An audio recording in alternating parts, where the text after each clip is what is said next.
So మనకి next topic వచ్చేసి principles of surveying. అసలు సర్వేయింగ్ ప్రిన్సిపల్స్ ఏంటి? సో మనం సో చాలా టాపిక్స్ ఇప్పటి వరకు మీరు ఎక్కడైనా ప్రిన్సిపల్ అనే పదం వినే ఉంటారు. అంటే దాన్ని అసలు దేన్ని బేస్ చేసుకుని అసలు ఏంటి అంటే మనకి ఏ విధంగా ఉపయోగపడుతుంది, అసలు మనం ఎలా చేయాలి, సర్వేయింగ్ అన్నది ఒక ప్రిన్సిపల్ అంటే ఎటువంటి రూల్స్ ఫాలో అవ్వాలి అన్న దాని గురించి మనకు ఒక 5 పాయింట్లు అయితే ఉంటాయి. సో 5 పాయింట్ల గురించి కూడా మీకు బ్రీఫ్గా అయితే ఎక్స్ప్లెయిన్ చేస్తాను. సో ఇక్కడ ఉన్న థియరీ చాలా పెద్ద ప్రాసెస్ అనమాట, దీని అంతా చదవడం. సో మీకు కొంచెం ఇదిగోండి, ఇదంతా సర్వేయింగ్ ఒక ప్రిన్సిపల్స్ గురించి చెప్పడం జరిగింది. సో మీకు డీటెయిల్గా అయితే సింపుల్గా అయితే నేను చెప్తే ట్రై చేస్తాను. సో వీడియో ఎండ్ వరకు అయితే చూడండి, టాపిక్ మీకు అయితే అర్థమవుతుంది. సో ఫస్ట్ పాయింట్ వచ్చేసి always work from whole to part. So first whole అంటే ఏంటి, పార్ట్ అంటే ఏంటి మీనింగ్ తెలుసుకోవాలి మీరు. హోల్ అంటే మొత్తం, సో మనకు అర్థమైంది కదండి. హోల్ అంటే మొత్తం, పార్ట్ అంటే కొంత భాగం. సో పార్ట్స్ అంటాం కదండి, సమ్ పార్ట్, ఫ్యూ పార్ట్స్ అంటే సమ్ పార్ట్ అంటే కొద్ది భాగం, పార్ట్ అంటే భాగం తెలుగులో అంటే చిన్న ముక్క అని. అట్లాగే హోల్ అంటే మొత్తం. సో వర్క్ అన్నది ఎలా చేయాలంటే హోల్ టు పార్ట్, మొత్తం నుంచి కొంచెం ముక్కగా చేయాలి. సో మీకు మీకు ఎట్లా కన్వీనియంట్గా ఉంటే అలాగే అర్థం చేసుకోవడానికి ట్రై చేయండి. సో నేను ఇంకా డీటెయిల్గా ఎక్స్ప్లెయిన్ చేస్తాను. ఆల్వేస్ వర్క్ ఫ్రమ్ అంటే వర్క్ ఎట్లా చేయమంటున్నాడు, from whole to part. From అంటే ఎక్కడి నుంచి, హోల్ నుంచి చేయమంటున్నాడు. ఎక్కడి వరకు, పార్ట్ వరకు అంటే మొత్తం నుంచి చిన్న ముక్కకి వర్క్ చేయమంటున్నాడు. అదే first principle, work from whole to part అంటే ఏంటి. సో ఒకసారి మీకు ఇక్కడ చూస్తాను, ఇక్కడ చూడండి. సో మీది ఏదైతే ల్యాండ్ ఏరియా ఈ విధంగా ఉందండి, ట్రయాంగిల్. సో మీ ట్రయాంగిల్ ఇబ్బందిగా ఉంటే సో దీని పార్ట్ను ఉపయోగించి మనం సింపుల్గా ఒక రెక్టాంగులర్ షేప్ కన్సిడర్ చేసుకోవచ్చు. సో ఒక రెక్టాంగులర్ షేప్లో సో మళ్ళీ మీరు ఏం చేస్తారంటే ఇప్పుడు మీరున్న ప్లేస్ నుంచి మీ చుట్టుపక్కల ఎక్కడో చోట ల్యాండ్ సైడ్ని ఎజ్యూమ్ చేసుకోండి. సో మీరు కూడా ఎంతో కొంత ఊహించుకుంటేనే మనకి సర్వేయింగ్ అన్న సబ్జెక్ట్ అర్థమవుతుంది. సో మీరు ఇప్పుడున్న మీ ఇంటి ముందు కానీ, మీ ఇంటి పక్కన కానీ, మీ ఊర్లో కానీ, సో మీరు చదివే కాలేజ్ దగ్గర కానీ ఎక్కడో చోట ల్యాండ్ ఖాళీగానే ఉంటుంది కదండి. సో ఏదో ఈ షేప్లో ల్యాండ్ ఉందనుకోండి, సో ఇర్రెగ్యులర్ షేప్ అయితే ఇర్రెగ్యులర్ ఎలాగైనా పర్లేదండి. సో ఈ షేప్లో ల్యాండ్ ఉంది, సో మిమ్మల్ని సర్వేయింగ్ చేయమన్నారు. అంటే మొత్తం డిస్టెన్స్ ఎట్లా, ఇవన్నీ ఎంత డిస్టెన్స్లో ఉన్నాయి, సో అక్కడ ల్యాండ్ ఏరియా ఎంత, ఇవన్నీ ఫైండ్ అవుట్ చేయమన్నారు. సో మీరు వెంటనే వెళ్ళిపోయి ఏం చేస్తారు, మధ్యలో ఏదో పాయింట్ లొకేట్ చేస్తారు. ఇక్కడ నుంచి మనకి ఇలా ఏదో ట్రయాంగిల్స్ ఫామ్ చేసుకుని సో మొత్తం డిస్టెన్స్ అనేది కనిపెడతారు. సో ట్రయాంగిల్స్ ఫామ్ చేసుకుంటాం అంటే ఏం లేదండి. సో మనకు మధ్యలో పాయింట్ నుంచి మీకు ఏంటంటే వివరంగా ఇక్కడ ఎక్కడ ఏదో కుర్చీ ఉంది, కూర్చుని ఇక్కడ రోడ్డు ఉంది, ఇక్కడ ఎలక్ట్రిక్ పోల్ ఉంది, ఇక్కడ చిన్న బిల్డింగ్ ఉంది. సో ఇక్కడ రకరకాల పార్ట్స్ ఉంటాయి కదండి ఒక ఏరియాలో. సో అటువంటి ఏరియాలో మనం సర్వేయింగ్ చేయమన్నప్పుడు సో మనం మధ్యలో నుంచి స్టార్ట్ చేసి ఇవన్నీ ఎంత డిస్టెన్స్లో ఉన్నాయి ఏంటి ఇవన్నీ చేసుకుని సో చివరికి వెళ్తాం. సో చివరికి వెళ్ళేసరికి మనకి ఏంటంటే డిస్టెన్స్ తేడా వచ్చేద్దండి. అంటే ఏంటంటే మీకు ఇంకా క్లియర్గా చెప్తానండి. మీరు డిస్టెన్స్లు అన్నీ తీసుకుని ప్లాటింగ్ చేస్తారు కదండి, మీరు రూమ్కి ఆఫీస్కి వచ్చేసి ప్లాటింగ్ చేస్తారు.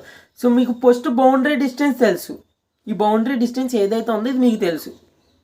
సో ఫస్ట్ బౌండరీ ప్లాట్ చేశారు.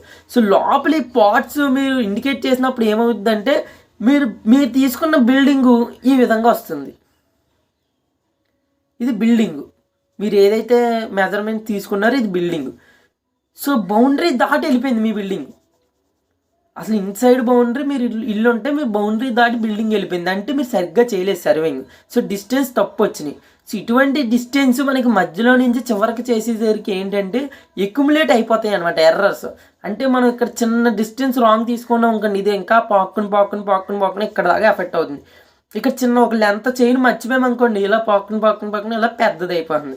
అదే మనం బయట నుంచి చేసుకుంటూ వచ్చాం, ఫస్ట్ బౌండరీ నుంచి ఇలా ఇన్సైడ్ సర్వేయింగ్ చేసుకుని వచ్చాం. ఏదైనా మిస్టేక్ వచ్చింది అనుకోండి, ఇక్కడ కుములేటివ్ అయిపోద్ది, అంటే ఇక్కడ తగ్గిపోద్ది ఇక్కడికి వచ్చేసరికి. సో ఇక్కడ మనం తగ్గించేయచ్చు అనమాట ఇక్కడికి వచ్చేసరికి. ఇది మెయిన్ పాయింట్ సర్వేయింగ్ అంటే. మనం ఎప్పుడూ కూడా work from whole to part, మొత్తంలోంచి లోపలికి వర్క్ చేసుకుంటూ రావాలి. లోపల నుంచి బయటకు వర్క్ చేసుకుంటూ వెళ్తే మనకి ఎర్రర్ అనేది ఎక్కువైపోతుంది. అదే మనకి బయట నుంచి లోపల చేసుకుంటూ వెళ్తే మనకి తక్కువ ఎర్రర్ అన్నది వస్తుంది. అది ఫస్ట్ పాయింట్. అట్లాగే మనకి నెక్స్ట్ పాయింట్ ఏంటంటే always choose the method of survey that is most suitable for the purpose. So మీరు ఎటువంటి సర్వేయింగ్ చేస్తున్నారో దానికి ఎటువంటి ఇన్స్ట్రుమెంట్ తీసుకోవాలో మీరే డిసైడ్ చేయాలండి. సో రేపు ఎవరికైనా సర్వేయింగ్ జాబ్ వస్తే మీరు ల్యాండ్కి వెళ్తారు. సో ఒక ల్యాండ్ ఏరియా కొలవమన్నారు. సో ఇన్స్ట్రుమెంట్ లిస్ట్ రాసుకురా, నీకు కావాల్సిన ఇస్తాను, ల్యాండ్ ఏరియా కొలు అన్నారు. సో మీరు వెళ్ళి ఏం చేస్తారు, ఏ టోటల్ చేసిన థియోడరేట్ అటువంటి ఇన్స్ట్రుమెంట్ తీసుకుంటారండి. ఒక చిన్న ల్యాండ్ ఏరియాని ఒక చిన్న ల్యాండ్ ఏరియాని మెజర్ చేస్తే మీరు వెళ్ళి టోటల్ చేసిన అడుగుతారా ఏంటి? అడగకూడదు కదండి. అంటే అక్కడ ఏ సర్వేయింగ్ ఉపయోగించాలో మీకే తెలియాలి. అది ఎవరో చెప్పరు ఫీల్డ్లో. అక్కడ ఉన్న ల్యాండ్ బట్టి ల్యాండ్ ఒకవేళ ఫ్లాట్గా ఉంటే చైన్ సర్వేయింగ్ సరిపోతుంది. సో అసలు మొత్తం ఇర్రెగ్యులర్ ఇలా కొండ ప్రాంతం మీకు ఇచ్చింది, సో అక్కడ సర్వేయింగ్ చేయమన్నారు. అప్పుడు మీరు థియోడలైట్ సెలెక్ట్ చేసుకున్నా లేకపోతే మనం టోటల్ స్టేషన్ ఇన్స్ట్రుమెంట్ సెలెక్ట్ చేసుకుని ఈ ల్యాండ్ని మనం ఏరియా అప్పుడు సర్వేయింగ్ చేయాలి. అలా కాకుండా ఫ్లాట్ సర్ఫేస్లోనేమో మనకి టోటల్ స్టేషన్ తీసుకుని ఇలా కొండ ప్రాంతాల్లో చైన్ సర్వేయింగ్ తీసుకుని చేస్తే వస్తుందండి, రాదు కదండి. సో అంటే మనకి ఎలా కావాలి, మనకి వర్క్ ఏంటి, ఆ వర్క్కి ఎటువంటి సర్వేయింగ్ బాగుంటుంది ఆ ప్లేస్లో చేస్తాకి అన్నదానికి కూడా మనం ఒక పాయింట్ అన్నది మంచి సెలెక్ట్ చేసుకోవాలండి. అంటే మంచి surveying, method of surveying suitable for the purpose. మనకు కావాల్సిన సర్వేయింగ్ సెలెక్ట్ చేసుకోవాలి. మనకు కావాల్సిన సర్వేయింగ్ ఏంటో మనమే డిసైడ్ అవ్వాలి. మనకి ఫీల్డ్లో ఎవరు చెప్పరు. సో ఇదన్నీ ఇంపార్టెంట్ పాయింట్ అయితే మీరు ఇక్కడ always choose method of surveying is most suitable for the purpose. So మన పర్పస్కి తగ్గట్టుగా మనం సర్వేయింగ్ మెథడ్ అన్నది సెలెక్ట్ చేసుకోవాలి. అట్లాగే మనకి always make provisions of adequate checks. అంటే మనం చెక్కింగ్ అనేది చాలా ఇంపార్టెంట్ అండి. మీరు ఏదో ఒక పాయింట్ ఇండికేట్ చేసుకుని వదిలేస్తే సరిపోదండి. ఆ పాయింట్కి సంబంధించిన చెక్ లైన్స్ అంటే మీరు ఏదైనా ఒకసారి ఇప్పుడు మీ దగ్గర ఉన్న ల్యాండ్ ఏరియాలో ట్రయాంగిల్ షేప్లో ఉందండి, ఒకసారి ఊహించుకోండి. సో మనమే సర్వేయరు, మనకి ఇలా ల్యాండ్ ఏరియా ఇచ్చారు, కాలేజ్ దగ్గర ఫీల్డ్లోనో లేకపోతే జాబ్ వచ్చాక సైట్ దగ్గర ఇలాంటి ట్రయాంగిల్ ఒకటి ఇచ్చారు మనకి. సో ఇక్కడ సర్వేయింగ్ చేయాలి. మనకి ఈ సర్వేయింగ్ చేయాలంటే ఇది ఎలా ఉందండి, ట్రయాంగిల్ షేప్లో ఉంది. సో మీరు ఇక్కడ స్టార్ట్ చేశారు, ఏబీ డిస్టెన్స్ తీసుకున్నారు, బీసీ డిస్టెన్స్ తీసుకున్నారు, సిఏ డిస్టెన్స్ తీసుకున్నారు, అయిపోయింది. సో వర్క్ కంప్లీట్ చేసి వచ్చేసి మీరు ప్లాట్ చేసినప్పుడు ఏంటంటే ఆఫీస్లో ఇది రాంగ్ వస్తుంది అనమాట. అప్పుడు మీరు ఇక్కడ ఎక్స్ట్రా ఏంటంటే చెక్ లైన్ ఒకటి తీసుకోవాలండి. ఇక్కడ డాట్ లైన్ ఇండికేట్ చేసి చూడండి, అంటే బీడీ సిడి ఏడి ఈ ఎక్స్ట్రా 3 డిస్టెన్స్లు కనుక మీరు తీసుకున్నట్టయితే, ఈ ఎక్స్ట్రా 3 డిస్టెన్స్లు మీరు తీసుకున్నట్టయితే మీరు క్లాస్లోకి వచ్చి ఇదే ట్రయాంగిల్ ప్లాట్ చేస్తారు. ఫస్ట్ ఏం చేస్తారు, ఏబి డ్రా చేశారు, తర్వాత బీసీ డ్రా చేశారు, తర్వాత సిఏ డ్రా చేశారు, తర్వాత డి ఇండికేట్ చేశారు. మీకు ఈ డిస్టెన్స్ తెలుసు కదండి, బీడీయో సిడియో ఏదో డిస్టెన్స్ తెలుసు. ఇప్పుడు ఏడీ లెంత్ ఏంటో మీకు ఆల్రెడీ ఫీల్డ్లో తెలుసు. సో జాయిన్ చేస్తాక ఇలా ట్రై చేశారు, ఇలా వచ్చి ఇక్కడతో ఆగిపోయింది లైన్, ఇక్కడతో ఆగిపోయింది, ఈ రెండు కలుతుల్లా అంతే అయిపోయింది. అంటే మీరు ఎంత మిస్టేక్ చేశారని.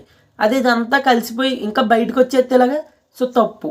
అంటే ఇది చెక్ లైన్ అనమాట. అంటే చెక్ లైన్ మీకు ఏ విధంగా ఉపయోగపడుతుంది అంటే చూశారు కదండి, అంటే మనం చేసిన సర్వే కరెక్టా రాంగ్గా కూడా తెలుసుకోవడానికి మనకి ఈ చెక్ లైన్ అనేది ఉపయోగపడుతుంది అనమాట. అట్లాగే ఏంటంటే always record field data carefully. అంటే మీరు ఫీల్డ్లో ఏం చేశారో ఆ డేటా ఎప్పటికప్పుడు సరిగ్గా తెలుసుకోవాలండి. సో రికార్డ్ సరిగ్గా చేయాలి. So length point to point అంటే ఏబీ పాయింట్ డిస్టెన్స్ తీసుకుని సిడీలో నోట్ చేశారనుకోండి మిస్టేక్. సో ఇటువంటి మిస్టేక్స్ మీరు చేయకూడదు. చాలా ఇంపార్టెంట్ అండ్ యాక్యురేట్గా సర్వేయింగ్ చేయాలి. ఫీల్డ్ డేటా అనేది చాలా జాగ్రత్తగా నోట్ చేయాలండి. ఇది always record field data carefully అన్న పాయింట్ అయితే ఇది. ఒకసారి ప్రిన్సిపల్స్ ఆఫ్ సర్వేయింగ్ ఒకసారి డిస్కస్ చేద్దాం. Principles of surveying first one వచ్చేసి always work from whole to part. మొత్తం నుంచి లోపలికి చిన్న పార్ట్కి వర్క్ చేయాలి. అట్లాగే రెండో పాయింట్ వచ్చేసి మనకి always choose method of surveying must be suitable for the purpose. So మనకు పర్పస్కి తగ్గ సర్వేయింగ్ అనేది సెలెక్ట్ చేసుకోవాలి. అట్లాగే మనకి third one always make provisions of adequate checks. ఎప్పటికప్పుడు మనం ప్రొవిజన్స్ అంటే మనకి check lines, checks distance, extra distance ఇవన్నీ నోట్ చేసి పెట్టుకోవాలి. అట్లాగే always record field data carefully. So field data ఎప్పటికప్పుడు మనం కేర్ఫుల్గా రికార్డ్ చేయాలి, ఎటువంటి మిస్టేక్స్ ఉండకూడదు అనమాట. ఇది ప్రిన్సిపల్స్ ఆఫ్ సర్వేయింగ్. సో ఈ టాపిక్ మీకు అర్థమైంది అనుకుంటున్నాను, ప్రిన్సిపల్స్ ఆఫ్ సర్వేయింగ్.